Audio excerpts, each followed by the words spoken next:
முருகனை வணங்கும் போது கண்ணீர் வந்தால் என்ன பலன் தெரியுமா? உங்களுக்கு முருகனை பிடிக்கும் என்றால் இந்த வீடியோவை லைக் செய்துவிட்டு முருகா என்று காமெண்ட் செய்யுங்கள். பொதுவாக நம்மில் பலருக்கு முருகனிடம் மனமுருகி வேண்டும் போது கண்ணீர் வரும். சிலருக்கு கோவிலுக்கு சென்றாலே கண்ணீர் வரும். நமக்கு ஏதாவது கஷ்டம் வந்தாலோ மன நிம்மதி இல்லை என்றாலோ நாம் முருகனை நாடி செல்வோம். அப்படி சென்று வேண்டும் போது சிலருக்கு கண்ணீர் வர காரணம் முருகன் உங்களிடம் ஏதோ ஒன்று சொல்கிறார் என்ற அர்த்தம். அதாவது முருகன் உங்களுக்கு ஒரு குறிப்பு கொடுக்கிறார் என்ற அர்த்தம். நீங்கள் அதை சரியாக புரிந்து கொண்டால் உங்கள் பிரச்சனை நீங்கிவிடும். நீங்கள் வேண்டுதலை வைக்கும் போது கண்ணீர் வந்தால் உங்கள் பிரார்த்தனை வெற்றிகரமாக முடிந்துவிட்டது. உங்கள் பிரார்த்தனையை முருகன் ஏற்றுக்கொண்டார் என்ற அர்த்தம்.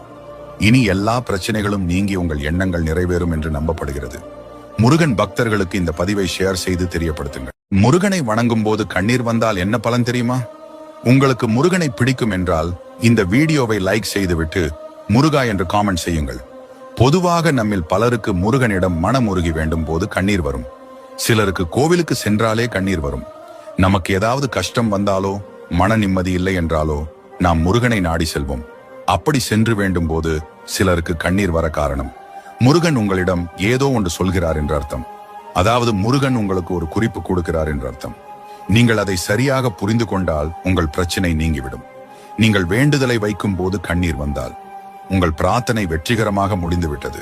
உங்கள் பிரார்த்தனையை முருகன் ஏற்றுக்கொண்டார் என்ற அர்த்தம். இனி எல்லா பிரச்சனைகளும் நீங்கி உங்கள் எண்ணங்கள் நிறைவேறும் என்று நம்பப்படுகிறது.